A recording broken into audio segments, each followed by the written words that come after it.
Good morning from Sacred Space at Titania's Realm. It's 9:57 a.m. Saturday. Oh, look at my hair. Oh, look at my hair. You have to laugh. Saturday, the 12th of August, 2023. So I'm making this video to thank and to express gratitude and to thank the express gratitude to the Fae, because the Fae don't like thank yous for some weird cosmic reason that I don't quite understand. Something about binding yourself to them. They don't like to be bound to humans. And I get it. I wouldn't want to be bound to humans either. So, gratitude to the Fae. And specific, immense gratitude and thank you to my earth angels who have supported me in my time of crisis, not just emotionally and mentally and spiritually, but financially as well, have gifted me to help me get through this difficult time with the loss of Beauregard, which is an immense loss and has left an extreme hole in my auric field and in my heart, and the actions that piled on almost immediately after his passing, or during and the lead up to his passing and his passing have been horrific, absolutely horrific, like living in a surreal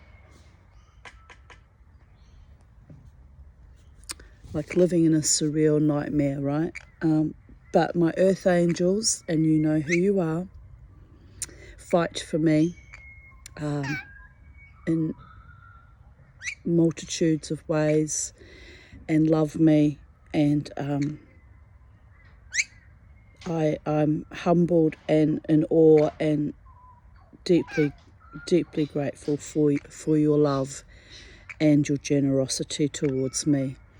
And not just financial generosity, but generosity of spirit and of heart that makes all those other mortals posing as human beings in recent weeks just look utterly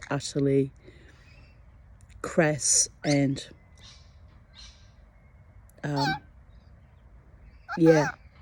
NPC non-entities. That you shine bright, my darlings, my earth angels, my beloved friends.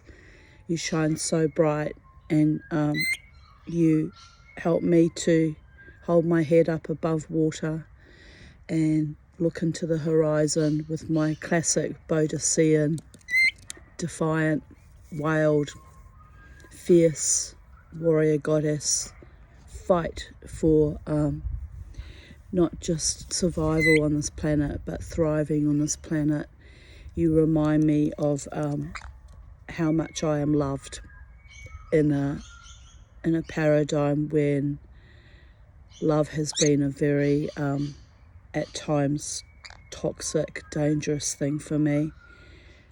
There are those few rare birds who are deeply precious, who see me and literally pick me up by the scruff of my neck and feed me, nourish me with food and with financial assistance and with love. So God bless you, God bless you, God's bless you. All that is, was, and ever shall be, bless you always. And you don't do it for my heartfelt blessings. You do it because that's who you are. You know, you're a good person, and you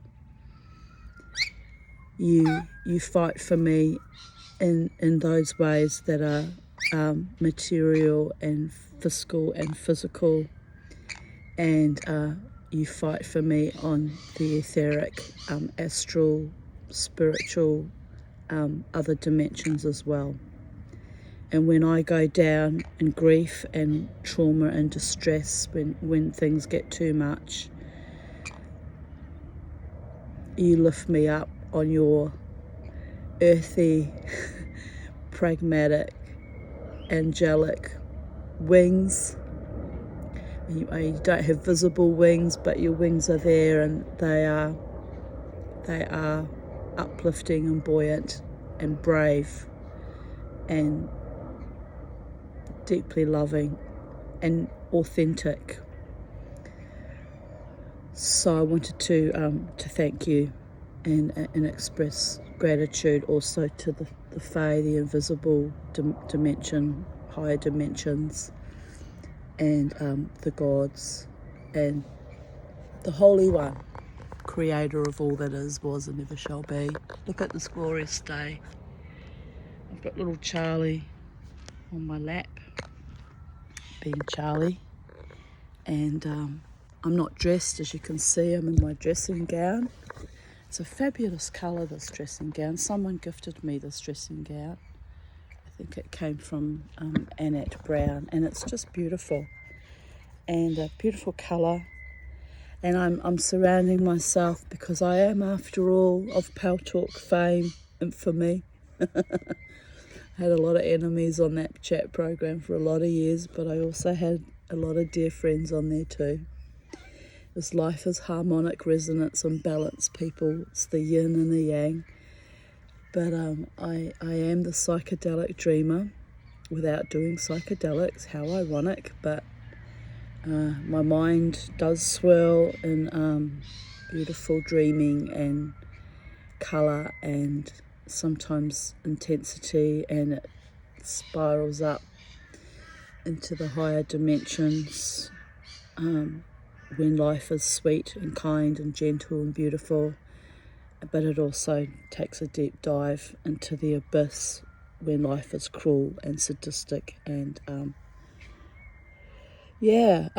mortifying and humbling, and not just humbling, because to be humbled is not actually a negative thing, but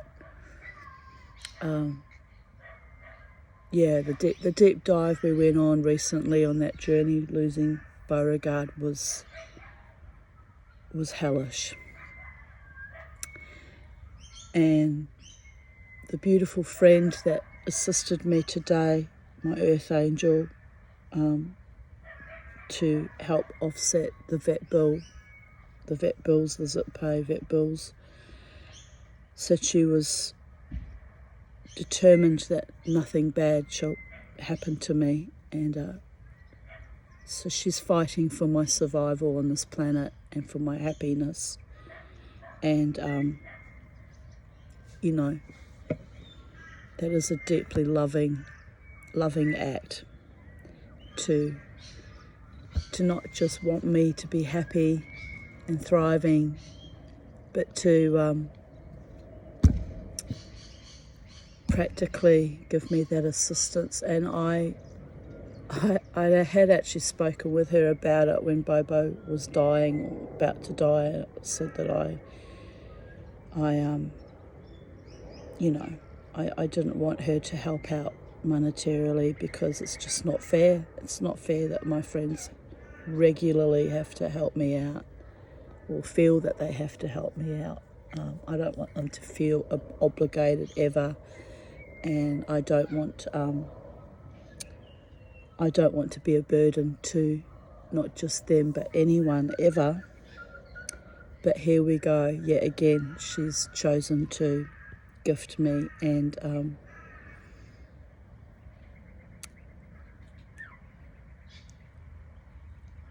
I'm so amazed and grateful for that.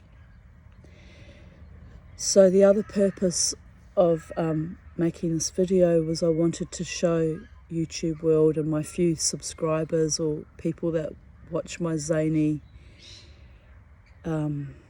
sometimes dark, sometimes distressed videos, that there is goodness in my life, and beauty and magic and wonder. Kookaburra's visiting. I just saw him flutter by. He's been around the last few days, as have the crows, and I'm surrounded in beauty, even at the same time as I am often surrounded by some kind of splitting off of the particle collider, which I believe split reality, because I'm very conscious that reality is it's unusual, and it's almost mirroring or mimicking my life at times in a way that is a bit astonishing, and I'll tell you why. So on the 8th of August, 4 days ago, I made that depressing, distressed, grief-stricken video. Said defy death no more, in which I said I was willing to embrace death at long last after 58 years of suffering and struggling, and the horror that I had just endured. I took a hit. I took a hit like a boxer in a ring, and I was out for the count. Spiritually speaking, I was done. So the events in the last 3 days have been quite bizarre and extraordinary. It's almost as though my guardian angels and my spirit guides waggled their finger and said, enough already. We're going to have to put the skids on this deep dive into the abyss, because you've been there before, Tanya. You've been to the gates of Hades many, many times, and even we're exhausted lifting you up from there.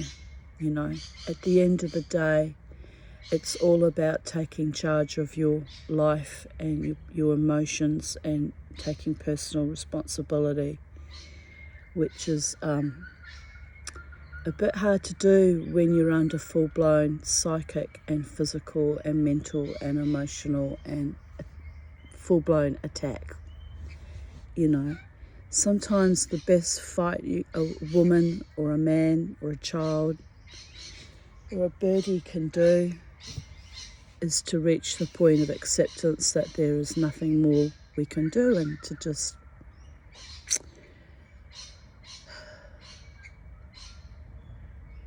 acquiesce.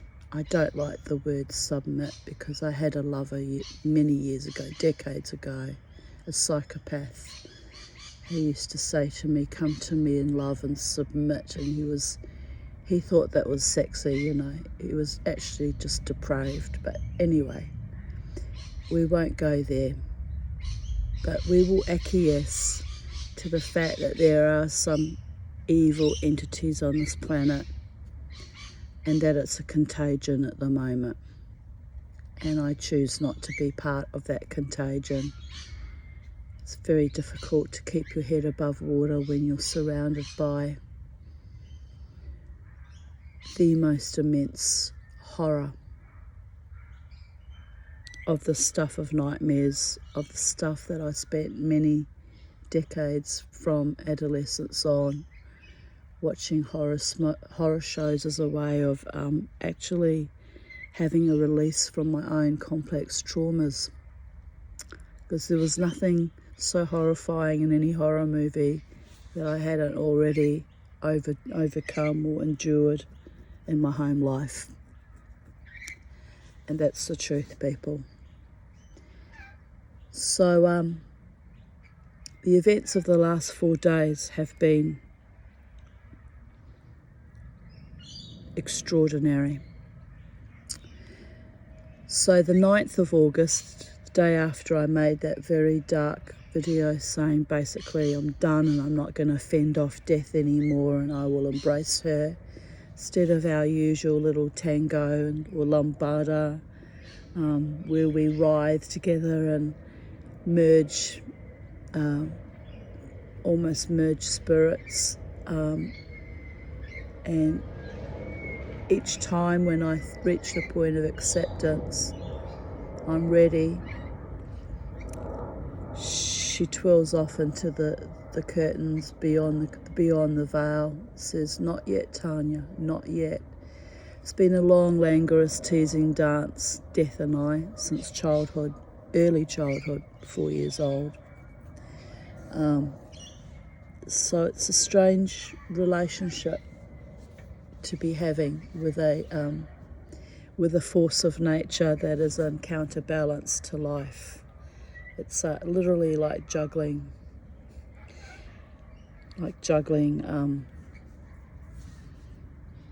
that very fine thread. I can't fully explain it right now. Like the warp and the weft of life. It gets snarled from time to time and has to be unravelled and recreated and sewn back in and unsnarled. I hope I'm making sense.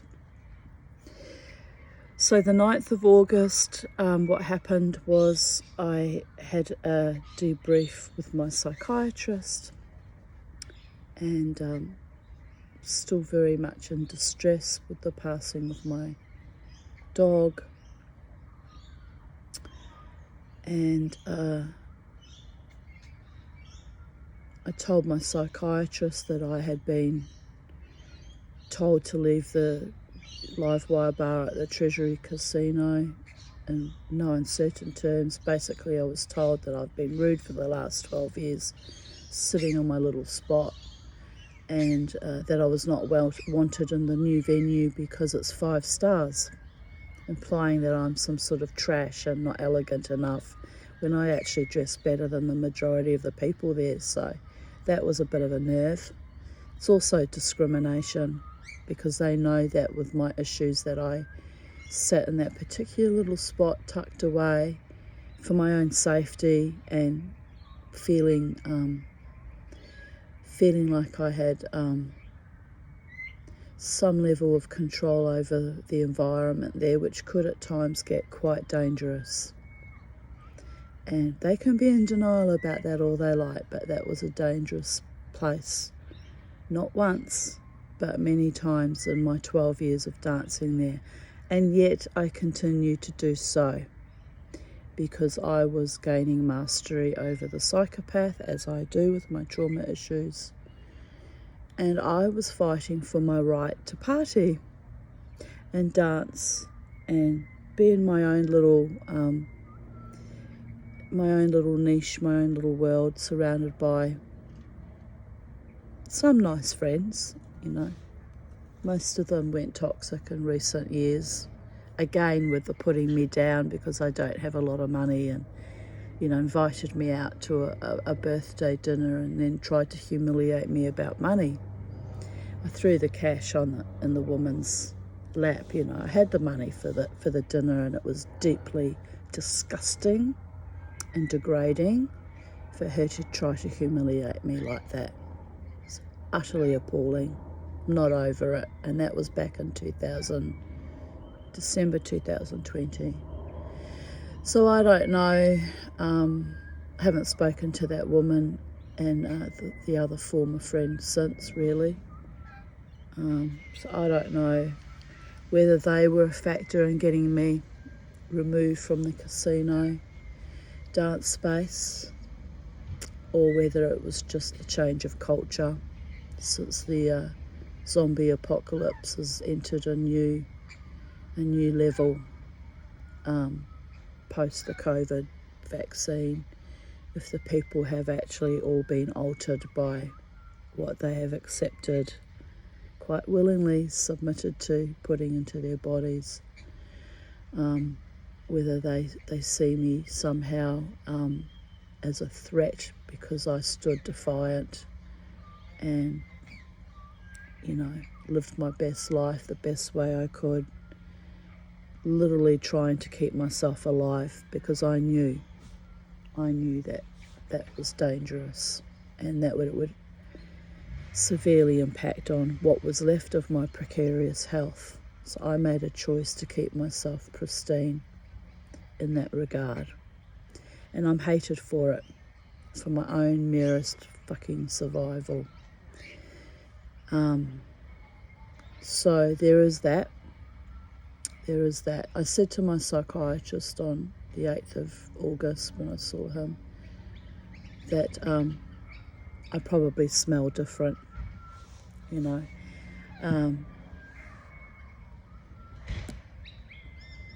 Or I don't know. I don't understand it really, but the way I'm treated is very marginalising and isolating and dishonouring and disrespectful. So there is that. So,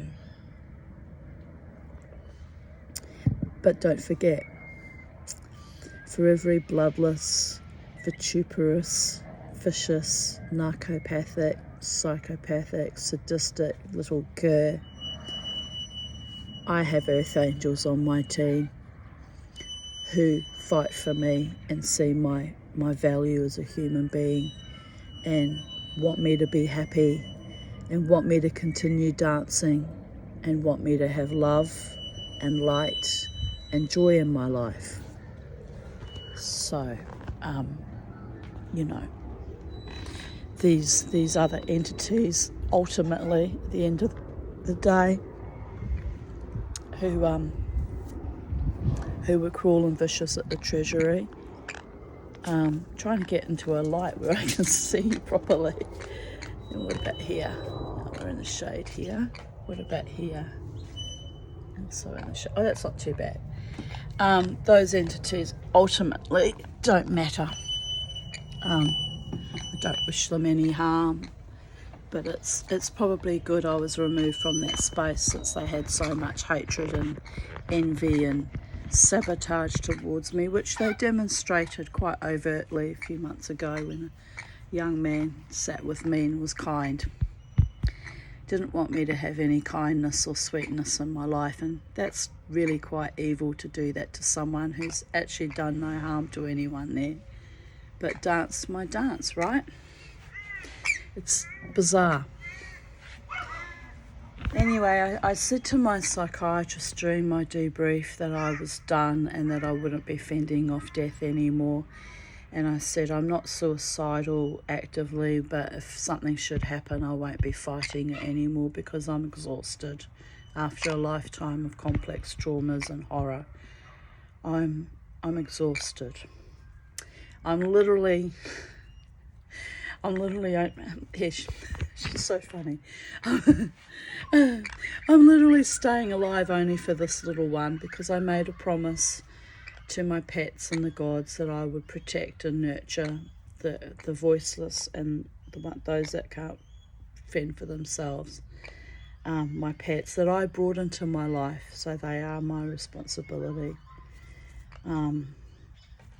And why I was deeply aggrieved when the vet bill was so extraordinarily expensive and it was meant to be a charity, because they know that it's our responsibility to pay for our pets. And they took advantage of that, and it was evil, in my opinion, how I feel about it. Also the lack of proper, respect and regard for my dog, leaving him suffering for 3 days, was evil. So anyway, I said to my psychiatrist, I said, I'm pretty much done. And he looked at me and said to me, I have another patient that is at the moment passively suiciding because she's being so horrifically abused in her housing commission apartment building. And she too is a survivor of an awful mother who was cruel to her throughout her life. And he said, not as bad as what my mother put me through, though. Not that it's a competition or a victim flog of who had the worst parents, right? But I looked at him and I was actually surprised when he said that this woman, what she's suffered with her mother, was not as bad. Because it's hard to wrap your mind around when you realise that other people acknowledge that what you endured as a child and as an adult woman was beyond the pale, right? So I looked at him, I said to him, is she suicidal? He said, she's refusing to eat, or she's starving herself now. And I said, is it because she can't afford food? Because food is so hellish expensive now. I'm struggling to put food on my table now. And I mean, I'm still eating quite well, but it's getting to be a struggle and a worry, because I have a very large appetite. Part of my trauma issues and part of my nervous system is I run around and stay feeling constantly hungry, you know. So, and I've always been like that even since I was a tiny baby, because I was actually starved as a baby. I had such bad reflux. I vomited constantly and had to be put in hospital, and basically the Wellington Women's Hospital fed me with two whole bottles. Now there's 600 mils, 300 mils, sorry, 2 whole baby bottles of formula, and I drank both and burped and passed out. My mother constantly reminded me about what a little piglet I was, but that it took feeding me that much for me to be satiated. They thought it was funny, my sadistic family. Even my sister used to regale that story and sort of sneer at me, but it's not funny for a tiny infant to be that hungry that she had to be fed and fed and fed to settle. So, you know, I came into this planet with a distorted nervous system and a hunger, because already in utero I was listening to them screaming and the verbal violence, and so that had already wired me to be in survival mode even as a tiny infant. Well, all tiny infants are in survival mode. It's the point of being an infant, you know. You're forming an entire body in the space of 12 months from being a tiny infant to a toddler. It's a huge growth mechanism, and forming your brain and your neurons and literally your whole entire body. So I'm not special in that regard, but the speciality was being so hungry that I was ill to the point of illness.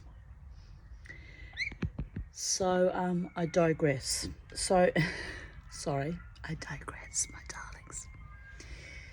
So I left my psychiatrist's office, still feeling quite distressed, but comforted that he sees me, my doctor sees me as a human being and as a spirit, as his patient, and he is one of my earth angels. I do sometimes complain about his button pushing.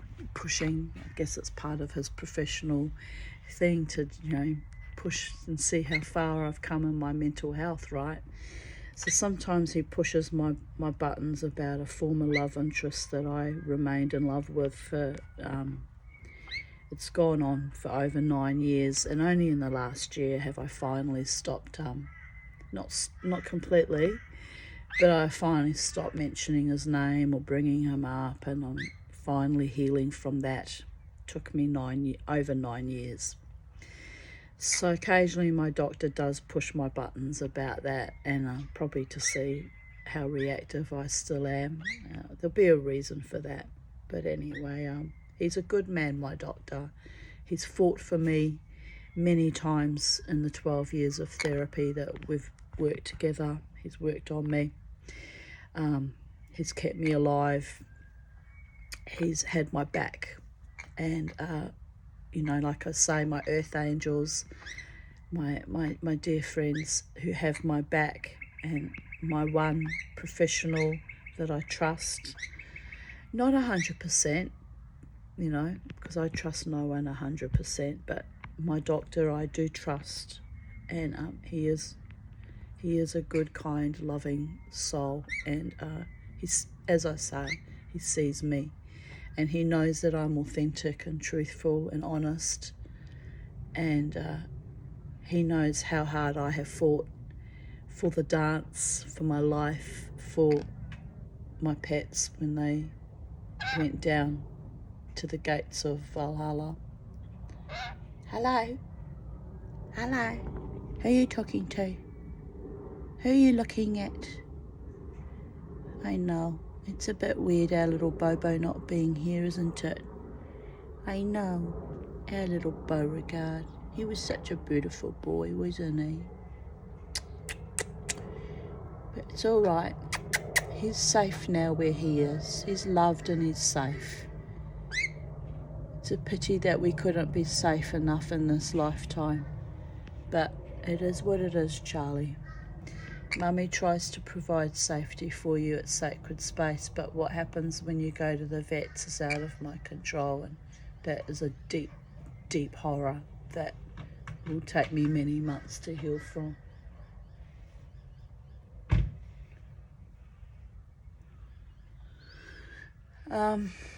So anyway,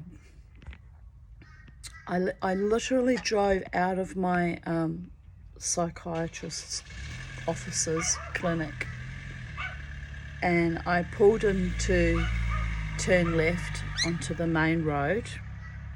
Very, very busy road in Brisbane. I won't say where it is for this video because I want to protect my psychiatrist's anonymity.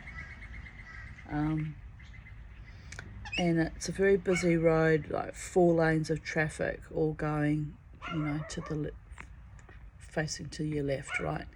And I looked up the road, and the traffic moves very fast there. It's actually 70 kilometres per hour, but it felt like people were actually travelling at 80 or 90 kilometres per hour. It was weird. Anyway, and the driving in Brisbane, Australia has been, and I can't speak to the rest of the country or the rest of the world, but all my friends who are around about my vintage, but even my daughter who's much younger, my daughter's nearly 38, we have all noticed how aggressive and road ragey and dangerous and erratic the driving is now since the COVIDian cult transmutations. It's gotten worse.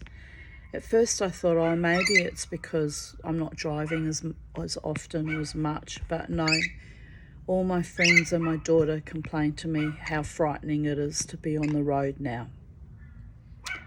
So I'm conscious of that. I'm a wonderful driver. I've been driving since I was 16 years old. In New Zealand you could get your license at 15, but I couldn't afford it until I was 16, the driving lessons. So actually my driving lessons were partially paid. I think half was paid by the government. When I was 16, they gave us the opportunity to get our license, so we only had to pay half of what it normally cost. So that was one of the few favours the New Zealand government ever gave me, was got me driving, got my independence that way. So I'm 58 years old now, so I've been driving for 46 years. And all that time I've only had 2 small accidents, which only one technically was my fault because I was stopped at in a shopping centre, and I saw oncoming cars, and I started to reverse a bit. Didn't realise there was a woman right up my ass. So technically it was her fault, because who sits right up someone's ass at a kind of an intersection when you're leaving a shopping centre or anywhere. But anyway, that was back when I was very young, had just migrated here, so I would have been about 23, 24 when that happened. That's the only time I've had an accident where I was actually at fault, and the other accidents were not my fault. And I was actually hit by a truck not long after I got my driving licence at a pedestrian crossing, because I stopped for young children that were crossing, and a truck slammed into the back of my mother's Wolseley car, rode it off. We weren't hurt, luckily, but that was a fright. So the second accident I had was when I was pregnant with my daughter Crystal, and again it was a minor accident, but it was a Wellington City Council bus pulled out and clipped the back of my Morris Minor, and damaged the back, but just with the size of a dinner plate. And when I got out of the vehicle with my big pregnant, 5-month pregnant belly, the driver, who was Samoan, freaked out because he thought he'd hurt me and the baby, which we weren't hurt, just got a bit of a fright, you know. So I've been hit by a truck and I've been hit by a bus. Hello. So, and I'm telling you this story because as I'm looking to my right to make sure the road was clear, to turn left into the main, it's not a highway, but it's a four-way busy, well, it kind of is a highway, really. I saw that there was plenty of room, car further down the road, and so I turned left into my lane, which was clear, and this massive big truck in the lane next to me started merging into my lane. He hadn't seen me, or he hadn't looked, or he was just a bully. I'm not sure which of those things. I should have reported him to Queensland Transport because he could have killed me. The truck's coming to sideswipe my vehicle, and I'm just like, see him moving in, and I couldn't move forward because he was a long truck, so all I could do was slam on the brakes and wait for that moment where you die, right? Little Lee was like, well, I did say only not even half an hour ago that I'm done and that I won't be fending off death anymore, I had said the day before, and here was my answer, right? This massive big truck, and it was from a company from Yarra. Yarra's some country hick town down in New South Wales. And I was like, oh, I'm about to be killed by a Yarra. I'm like, oh well, here we go. It's going to be horrific, but at least it'll be quick. Because I've been praying and asking Lady Death for a gentle but quick death. Well, I don't consider being slammed by a massive big truck to be gentle, but it would have been quick. So there was that. So literally slamming on the brakes, and I look in my rear vision mirror because I actually thought, I hope there's no one too close behind me, and there was an orange car driving behind me when I entered the lane. They had moved. I think they got such a hell of a fright, they actually moved lanes. And I thought there was no one close behind me, and I thought, oh, thank God for that, because they would have gone right up the back of me, right? So I would have been sandwiched between someone hitting me in the back and the truck slamming me from the side. Anyway, whether the driver was conscious of what he'd done or not, he seemed to my mind in the split seconds that I was taking all this in to have sped up and pulled in front of me and actually missed hitting me by half a metre or a metre or so. And I was actually thought, oh my God, that is so lucky.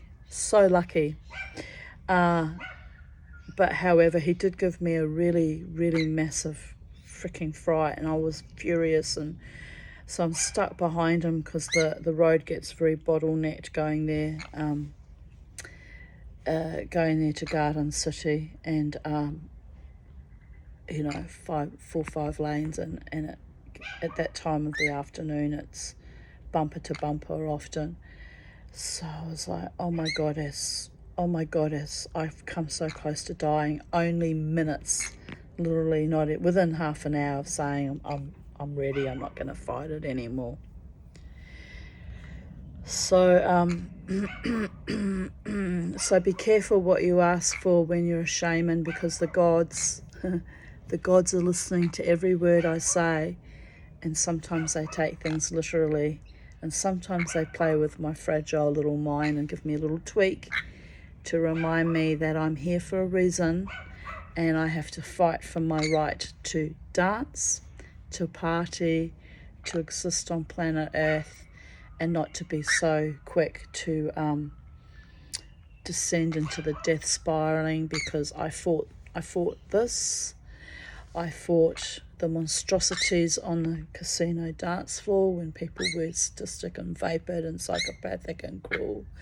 I fought that for 12 years, continuously showing up, except for 2 occasions when I was mandated out by the Queensland government, draconian bullshit, and another occasion some years ago when I was just so disgusted with the sadism and the abuse that I was witnessing that I left for 6 months and danced in other clubs, and basically, acquaintances kind of let it be known that they wanted me back there and I was welcome back.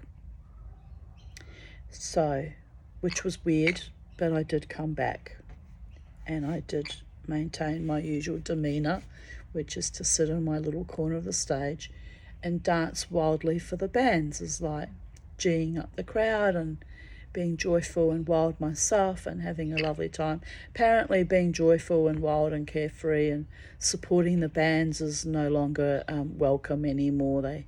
They want it 5-star. They want zombie land of beige and grey and vapid empty vessels that can just sit there slack-jawed like this.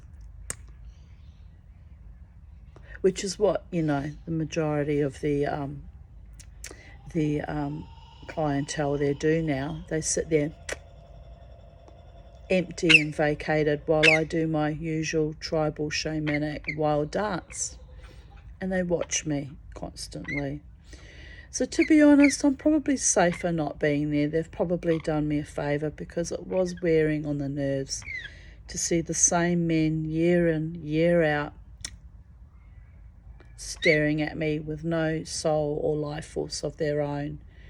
They were literally feeding off my joy and my vitality and my vivacious will to live and will to thrive and will to dance.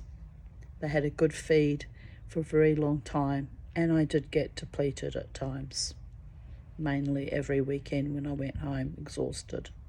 So there is that.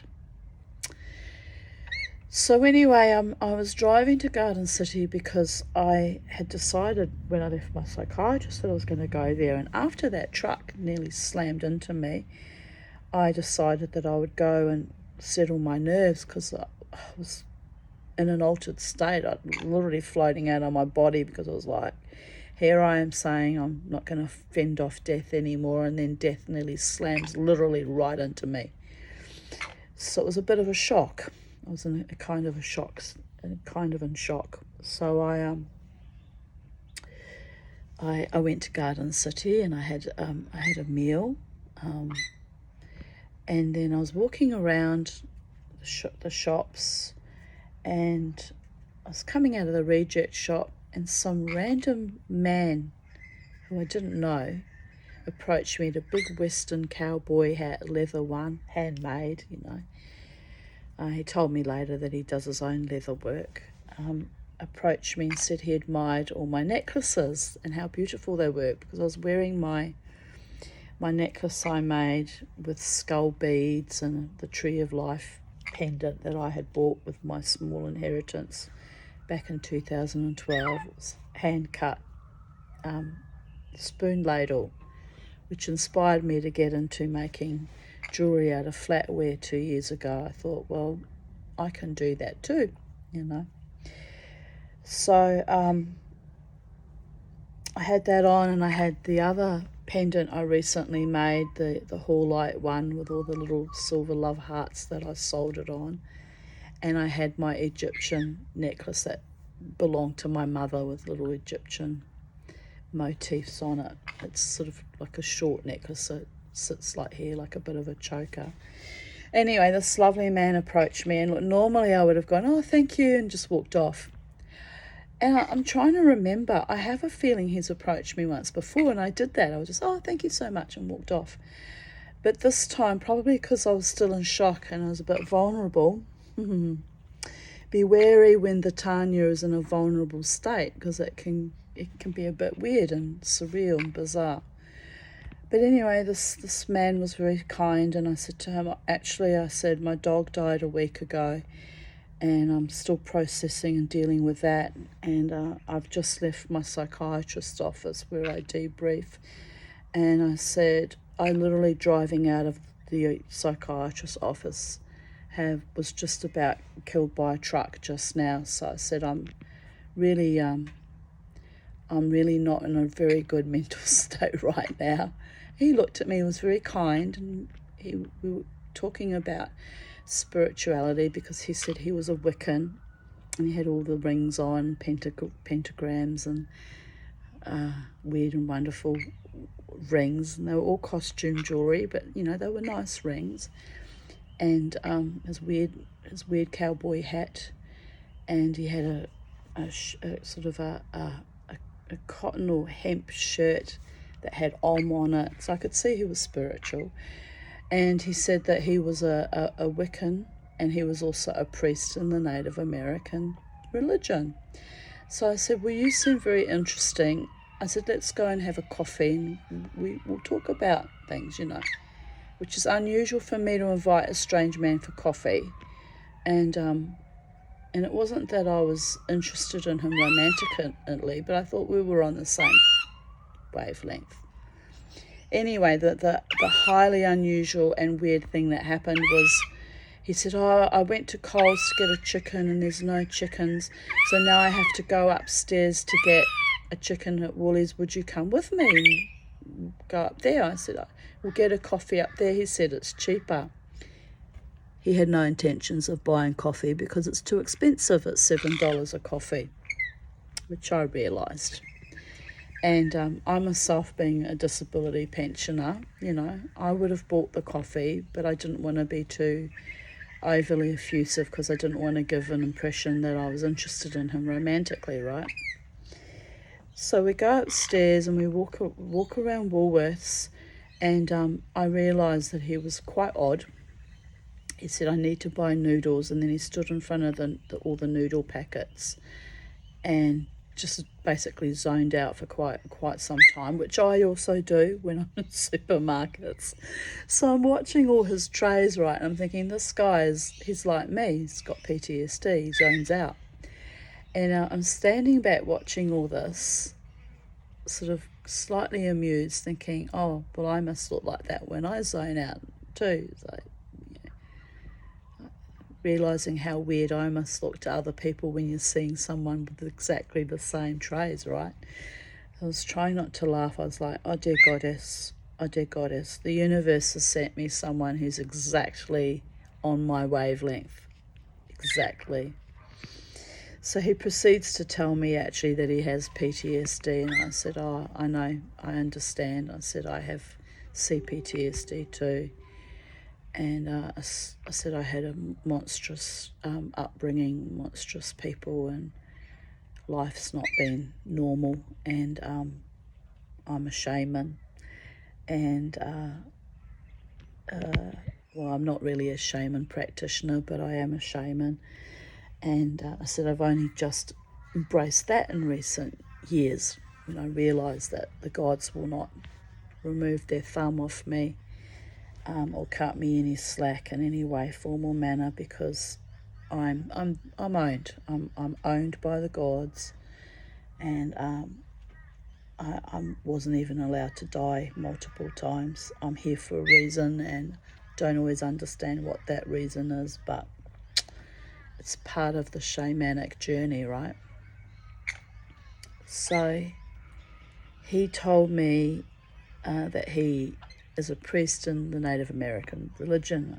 Oh, anyone can get a certificate off the internet and, be a bit of a poser and a fraud and a con artist and a weirdo, right?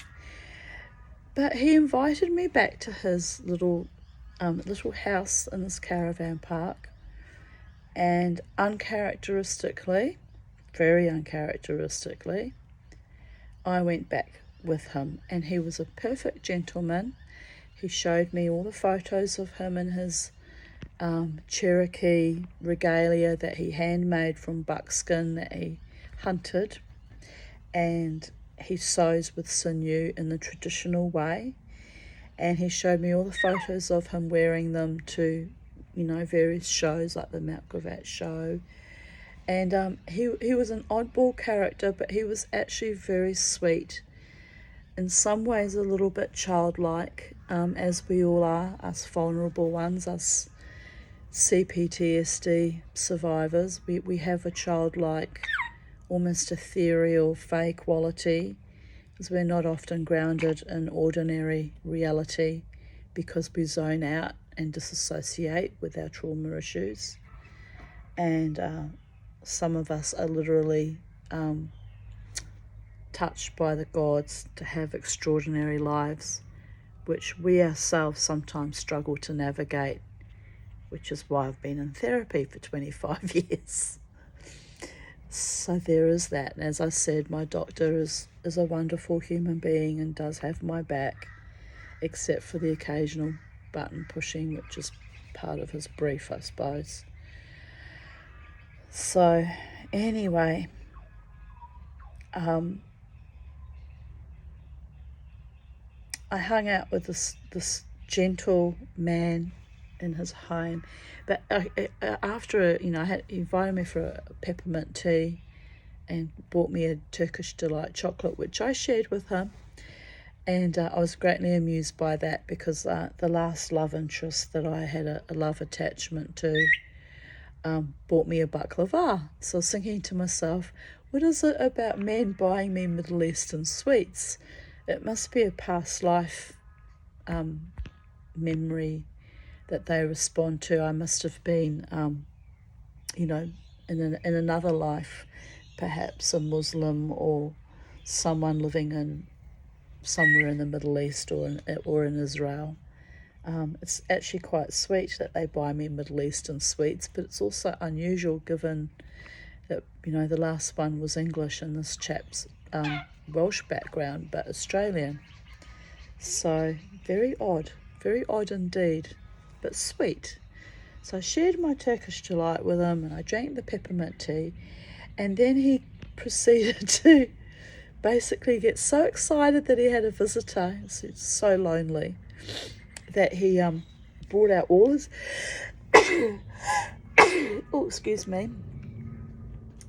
all his albums, showing me all his regalia, his Native American Cherokee regalia that he hand makes, and was very impressive.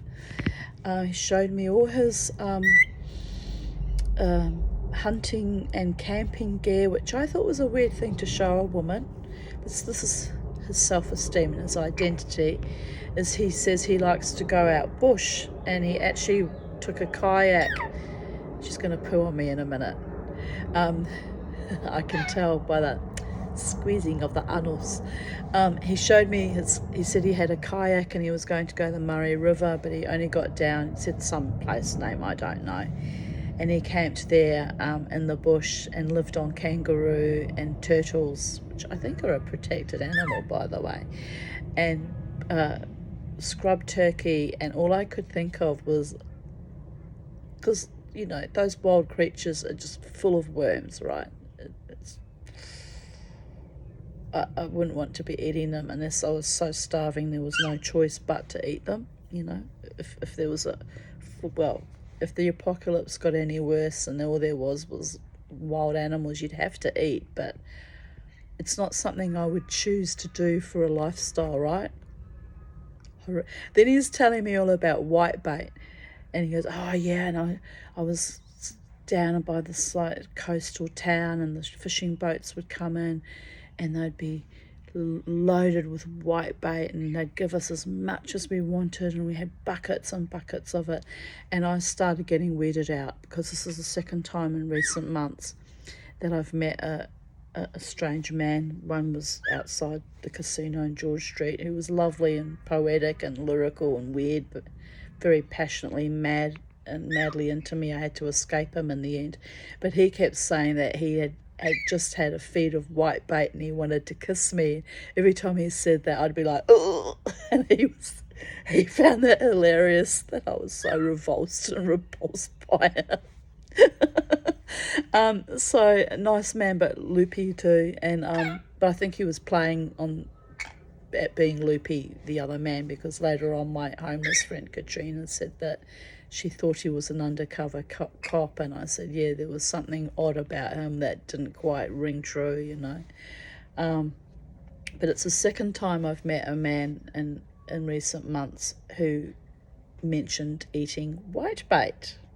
Whitebait is well, I suppose it's an Australian thing too. I've never heard in 35 years any Aussie mention whitebait before. Suddenly twice in recent months. And part of why I'm so repulsed by it, right, is my father used to like to eat it. It's usually something Māori or Pacific Islander people eat, but my father loved seafood and shellfish, and my mother and I always refused to eat it. Just the smell of fish makes me violently ill.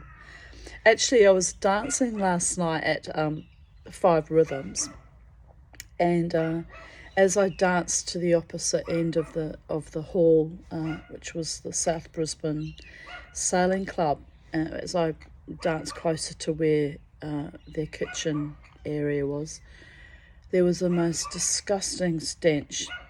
Only to my mind that it's disgusting, because I don't like shellfish or seafood. I mean, we'll eat fish. I actually bought fish and chips on the way there.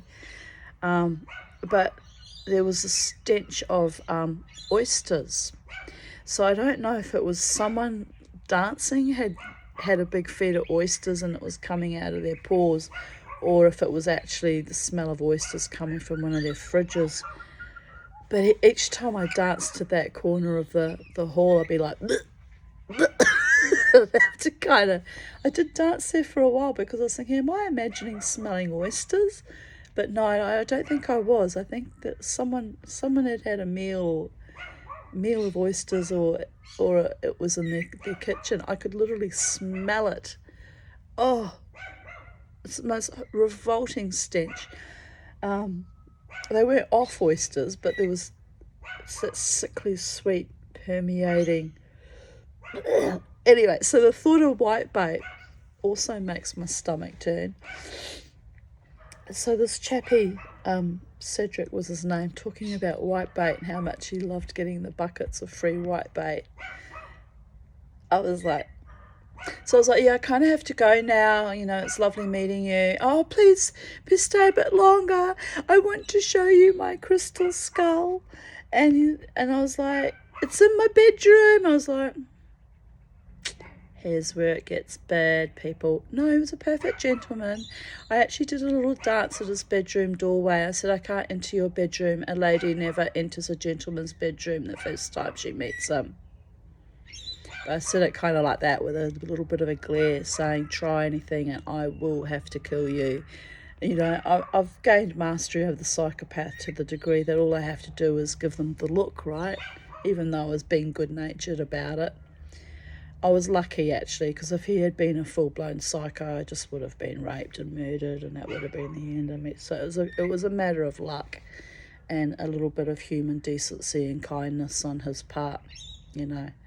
And I think the fact that he was just so lonely and just wanted to show off all his little treasures, childlike, hoping to impress me, and so that I'd go, right, let's fuck, you know. Well, anyway, he started future thinking and showing me maps. Oh, by the way, his crystal skull wasn't a crystal skull at all. It was a very large skull, but it was glass. I said, oh, it's glass. And then he looked at me and went, oh, yeah, it's a crystal skull. It's an original crystal skull. I went, it's a lovely glass skull. And he was like, oh, yeah, it's glass. And he realised he couldn't pull the wool over me, right? But he was lovely. He was humble about it. I did admire his other crystals, though. He had other crystal skulls like that big that were actually made out of gemstones, and they were more interesting to me. But, you know, he was a sweet man.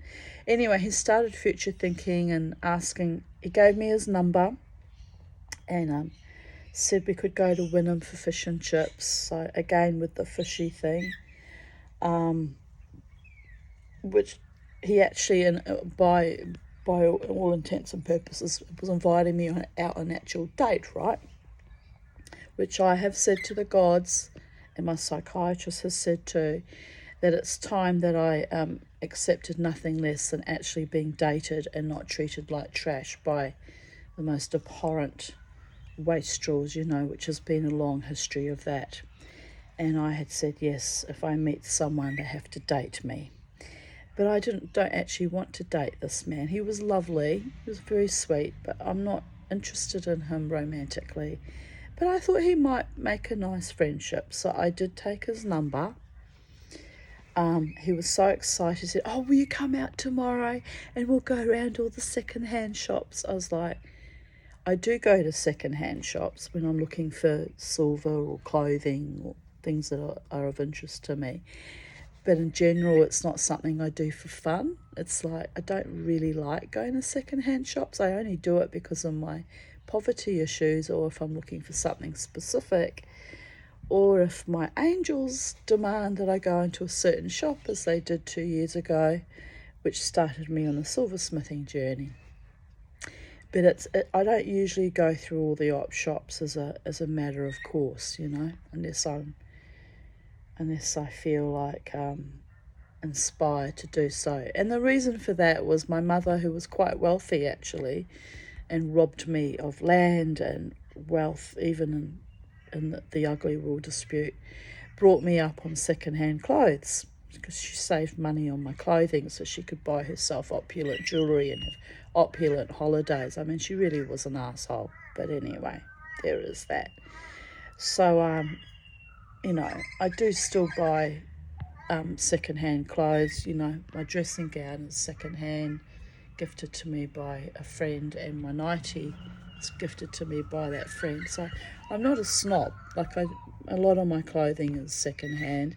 Occasionally I'll buy myself something fresh and new just because it feels good to have something new that, wasn't a hand-me-down, or have that new energy, But I very rarely buy. I usually try to buy new shoes once or twice a year. I like my shoes to be new, but I have bought second-hand shoes in my time.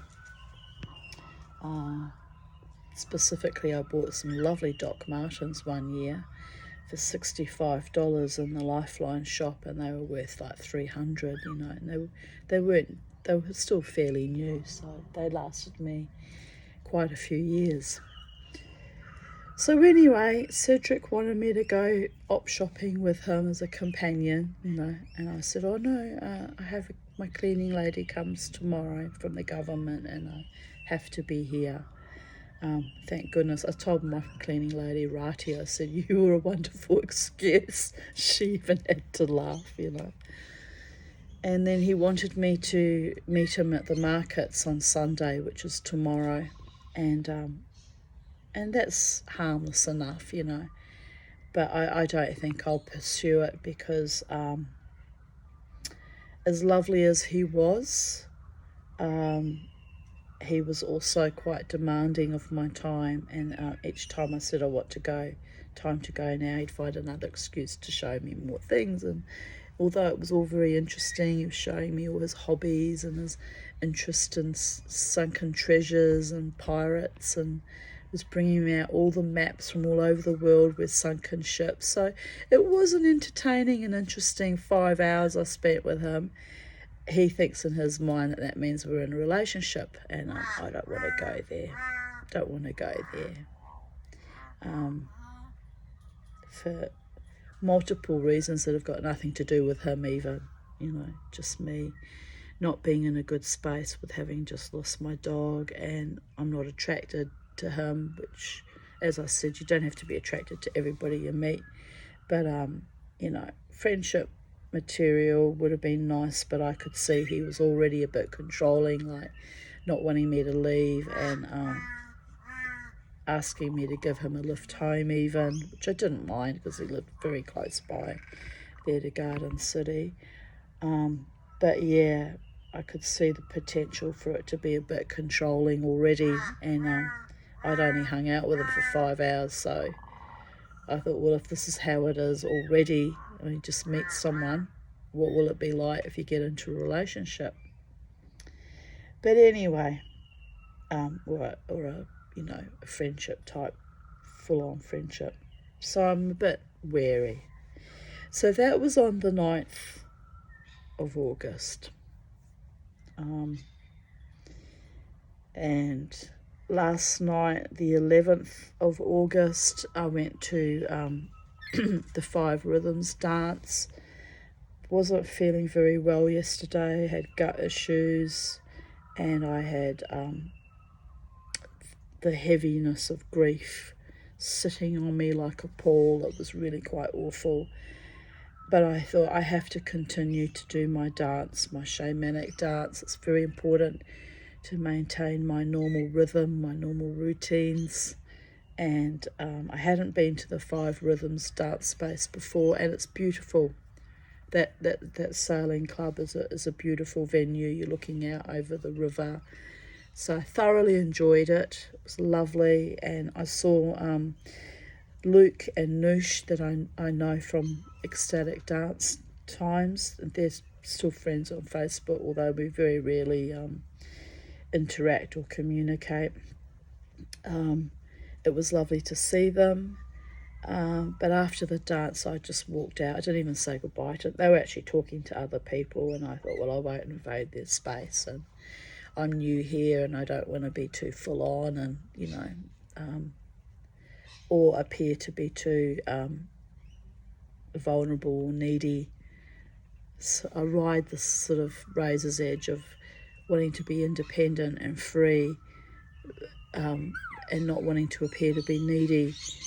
But it means that I'm actually quite, I probably come across as being quite snobby and rude. But it's about me not wanting to be vulnerable too much, especially in a new dance space where the majority of the people I didn't know. And I'm conscious that whenever I go to a new venue or a new club or a new scene, that it's always lovely in the beginning, but in a short space of time it can turn toxic. I'm conscious of that because I've got a life history of that. It happened again with the casino. It took them 12 years to finally tell me that they didn't like me and I wasn't good enough for the new venue, the new fancy schmick building at the casino, which is actually discrimination and absolutely awful, given that I poured 12 years of psychic, shamanic healing energies into my tiny little spot that they now say they resented me being there the whole time. Motherfuckers. So at Five Rhythms being my first time there, I was very consciously containing my energies and keeping it within, and not verbalizing or just being very quiet and contained.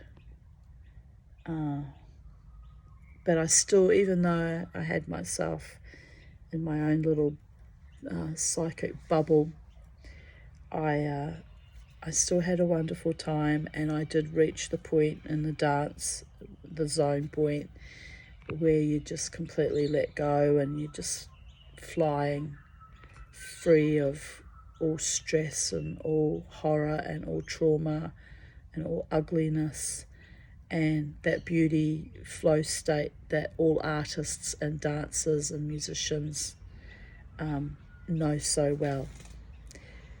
So yeah, I enjoyed it, and I very, very likely will go again. I'll just be a little bit wary and guarded for the first few months because even in the alternative hippy-dippy spiritual movement, I have attracted people who were envious of my essence, and I don't know why that is. I'm actually, I'm actually quite loving and kind and decent, and a little bit weird, but nothing in a harmful way, A dottery, old, middle-aged woman now. But again, it's the young don't want to be surrounded by the elderly, the aging, and the vulnerable. And the uber wealthy don't want to be surrounded by the poor and the disenfranchised. And it's actually a cosmic joke, because I too was young and wealthy at one time, reasonably wealthy. I mean, had a paid up house and a business. So all those judgments that people put on me, I usually just flick off, because they mean nothing. Those idiots at the casino that told me I'm not 5-star enough, they're the trash. They're the scum. They're the lowlifes. They showed how low class they are. They're the vermin, not me. So I'm rising above it, as I do, shining bright and continuously dancing my dance, as I have always done, even in childhood, to reach that liberation of my spirit where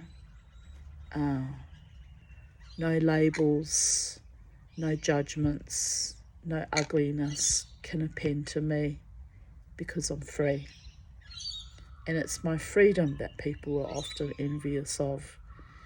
I had an acquaintance in my Jewish community here in Brisbane tell me many years ago, just after my marriage broke down and I was driven into dire poverty by viciousness and sadism and lawyers and courts, Australian government, and my ex-husband. It was malevolence beyond belief.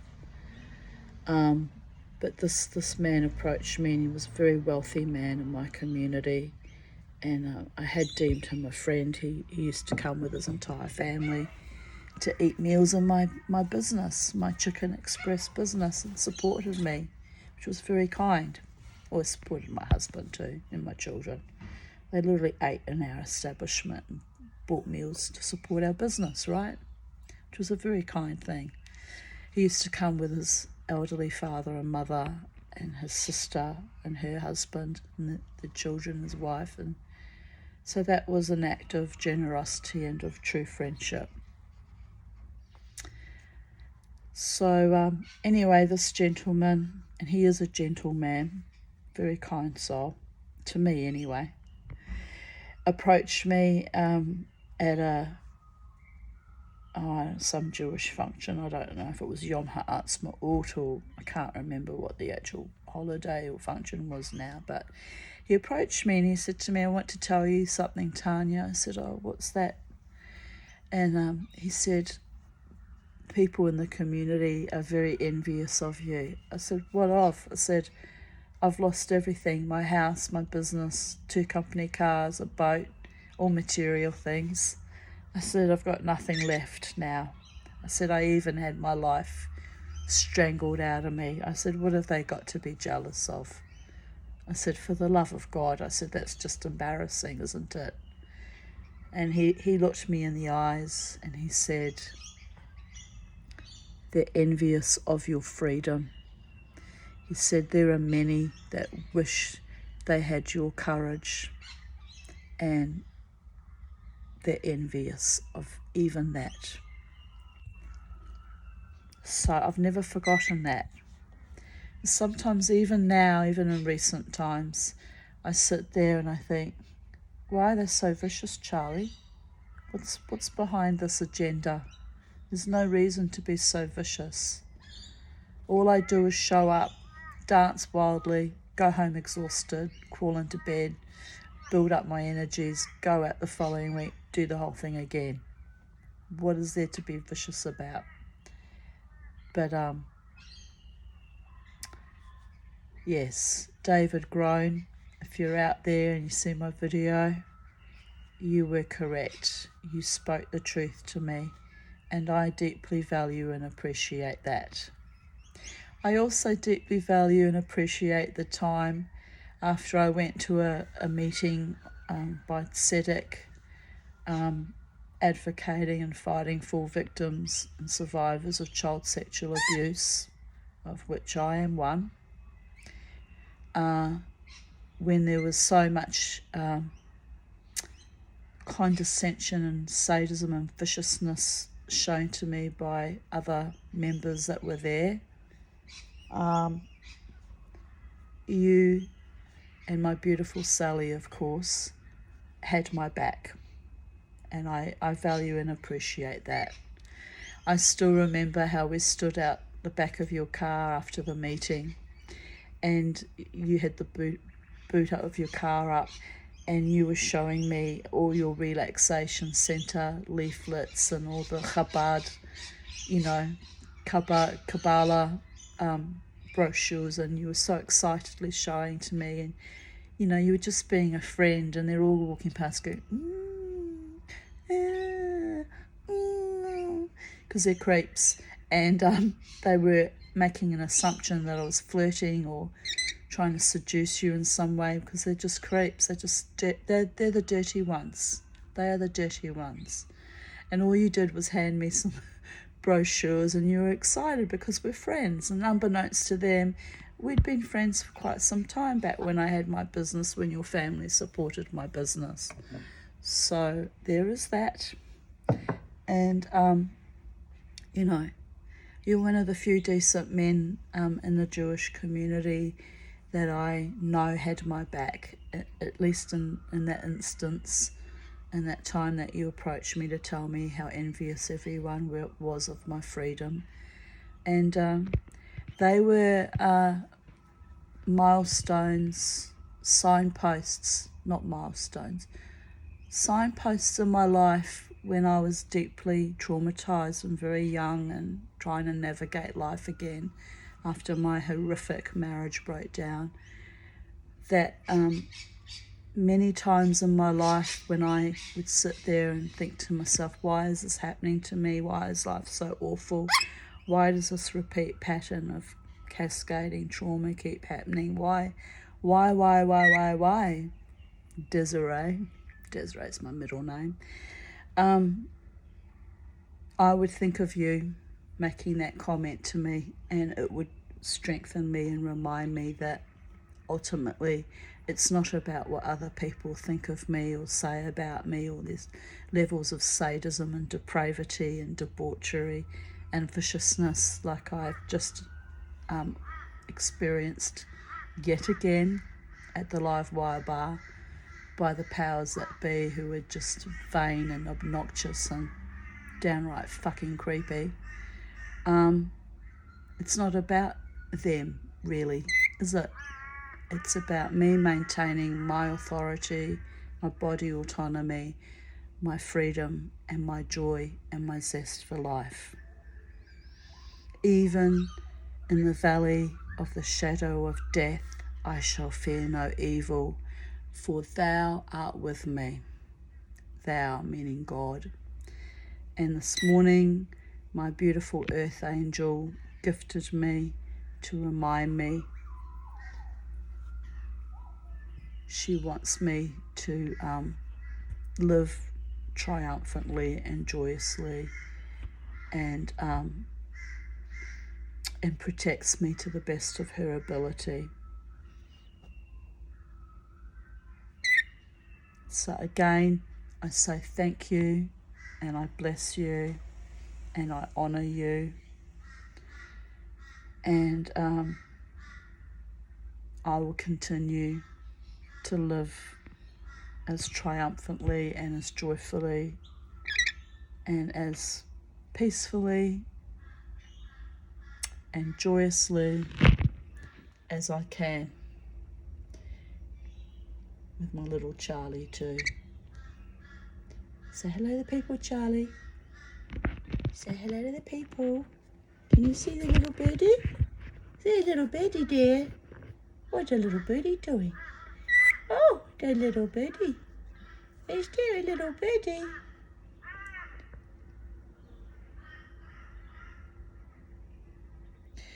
So that's my video, 1 hour and 19 minutes. Sorry, it's a long one, and I understand if I bored bored you. But anyway, I just wanted to tell you that from literally almost being slammed by a truck, I've been lifted up by forces greater than human can again. And wheels are rolling, time is marching on, but the recalibrations are being put into force because I know that my earth angels in professional capacities are fighting for me too. And I appreciate you fighting for not just me, but, you know, other women that have been treated appallingly by our society